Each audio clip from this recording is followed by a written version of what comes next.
I just walked in, but y'all already know me. Things in the world nowadays getting oldie. Chilling in the crib with the fam, getting cozy. Talking with my people, we at home with our homies. What's up, guys? I am JCiano from Sabre, and today on At Home with Our Homies, I have a homie that, man, I got to tell you, I've learned a lot from in the, is it 2 or 3 years that we're hanging, Tyler? I think we first met 3 years ago. I think it's about 3 years ago. Yeah. And, you know, I think since meeting Tyler, on some level, I've optimized every area of my life. Tyler, that's an amazing, kind intro. I have the wonderful Tyler Harris. What's up? I will take that all day long. I appreciate it. No, man, like I use you as an example so often about some of my deepest, closest relationships coming from Instagram. Sure. People that I talk to on a regular basis, dialogue with on a regular basis, and feel very connected to in this world where everyone wants to tell you we're disconnected. So, it's an honor to be here, man. I always want to hang out with you. Yo, I appreciate that very much. So what have you been doing in this kind of, you know, funky, what I like to call limbo period? What have you been, you have to be like hacking new habits, you know, doing different things. Talk to me. What are you doing? Yeah. So, I mean, business-wise, it's been interesting. You know, I'm in the insurance business, and we specifically serve first responders only. So very niched, all law enforcement, fire, EMS, corrections, and we meet with them in large groups all over the country. So obviously that's been a huge issue. I think the biggest thing that we have done is doubled and tripled down on the relationship side of the business. So not only our relationship with our agents and being insanely proactive and reaching out to them on a daily basis, just to make sure they're okay. How are you doing? How can we help? Yep. But then taking a different approach with these first responder agencies that we serve and doing handwritten notes to all the department heads, making phone calls, just completely trying to show appreciation for what they're going through, letting them know we're here, letting them know that we want to help. And the way I look at that is I want to be the last thing on their ear and the first thing on their tongue when we come out of this, because none of our stuff is getting canceled. It's just getting postponed and rescheduled to later.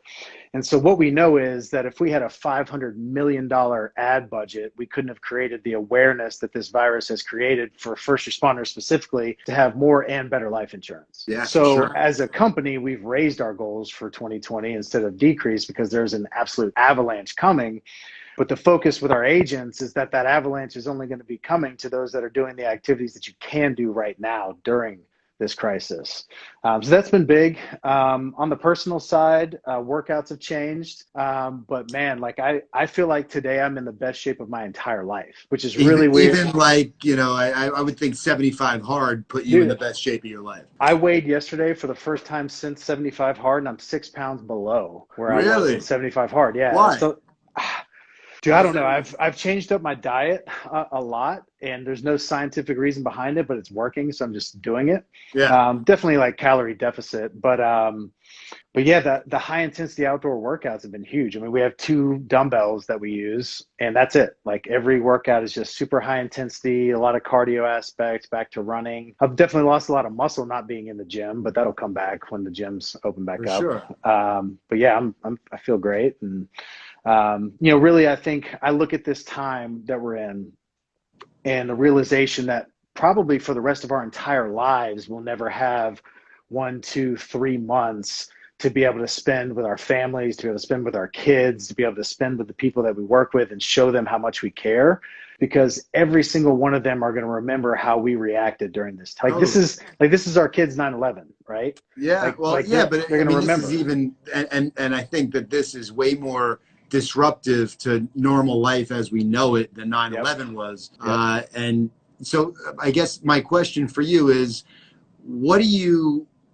I look at this as more of a reset than a pause, right? So what are you seeing that your heavy use of social media, you're traveling, like, dude, you keep an insane schedule. That's coming from somebody who keeps a relatively insane schedule. Are you going to go back to traveling the same amount that you were? Are you going to go back to, what are you doing to kind of prepare for this new world that we're going to come into? Yeah, I mean, I think the idea that we're going to go back to any type of normal is ridiculous, that there is going to be some type of new normal. And I don't know what that's going to look like, but I know that people have been forced to become more comfortable with virtual settings. Totally. And so that's going to be a huge thing. I think there's going to be a huge trend in many businesses. They're spending for office space and things like that when they realize that, man, my employees have actually been getting just as much work done from home than they did here. So can we take X number of employees and allow them to work from home, or can they work from home a couple of days a week? Sure. So I think that'll be interesting. So much of what we do with our business, it is so face-to-face. There's a lot more power in that. So I don't think that's going to change a whole lot for us. My traveling. How many nights did you spend in a hotel in the last? So it was over 200 a year for about 3.5 years. I think the worst was like 238, which there's nothing fun about that. There's nothing that's about insane, man. At all. But I think for many businesses, especially like financial services, catering to older clientele, if they take this time to actually educate them on how to use these virtual platforms, then they'll be able to continue to use because they'll realize it's more efficient than them coming to their office and things like that. So what I do know is that there are going to be billions and billions and billions of dollars made coming out of this. For sure. And it's going to be the ones that embrace these ideas of a new normal and then build systems and businesses around that that are going to benefit from that. And, I certainly want to be, a part of that wave. Absolutely, man. All right. Time to dive into some questions. You ready to rock? Let's do it. Let's go. If you could have any celebrity dead or alive on your podcast, who would it be? I would say The Rock. Yeah, I like that. I would say The Rock. Dwayne Johnson. The future president. There you go. When you're old, what do you think your children will ask you to tell stories about? When I'm old, what will my children ask me to tell stories about? That's a great question. I think they'll ask me to tell stories. I mean, just thinking logically, I think they'll ask me to tell stories about them when they were young and too young to remember. But that's all my daughter wants to see is like videos on my phone of her as a baby. By the way, I mean, for people who don't know, you document a lot of your life on video, similar to me, but even more so. You had a daily vlog for a very, very long time, which is commitment, man. Yeah, and we're still doing the weekly vlog, and I mean it's constant. So there's a lot of stories that they'll be able to go and find. That's what I mean. They can just press play, basically. You don't have to say much. Yeah. Exactly. What's the last thing you Googled? The last thing I Googled, man, I wish I could pull up my phone. So actually, here's a good hack for everybody for social media, specifically for Instagram stories. I know I Googled it today, so it's a good example. Anytime I want to make like a really cool looking Instagram story, but it's something just kind of like on the fly, things I'm thinking about, this is what I do with Google. I Google iPhone wallpaper and then the phrase that I'm trying to find something around. So iPhone wallpaper faith, iPhone wallpaper hard work, iPhone wallpaper drive. I go to images, click HD, ranks them by resolution, and I just look down and find one. I'm like, oh, it looks pretty cool. Post it up there. People think it's mine. They think it's great. Love that. And so that's a huge hack because everyone wants more professional Instagram stories than just going to create and typing it in there. So I do that on a daily basis. So you're also creating. I mean, you've created a ton of content over the years. So this is just you can even go back and take some stuff that's from 3 years ago. Oh yeah. For sure. Is it funny or not when you look back at stuff, you're like, I don't even remember making that, but that's great. Let me just post that. It's so funny because there's like this evolution of beard size in every video. For you especially. And face size and crazy. Because that's honestly, that's my favorite content that we put out is those Road to Legacy videos where it has, one core topic. Yeah. But it's got footage from me yesterday, 3 months ago, 3 years ago, and mashing it all together because we're still talking about the same stuff. Absolutely, man. What's a weird food combination that you enjoy?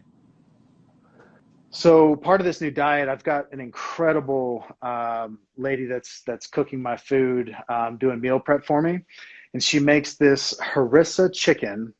And it's the most incredible flavored chicken I've ever had in my entire life. It almost has like a buffalo flavor to it, but it's so many different spices. Nice. And then she makes this roasted cauliflower and jalapenos.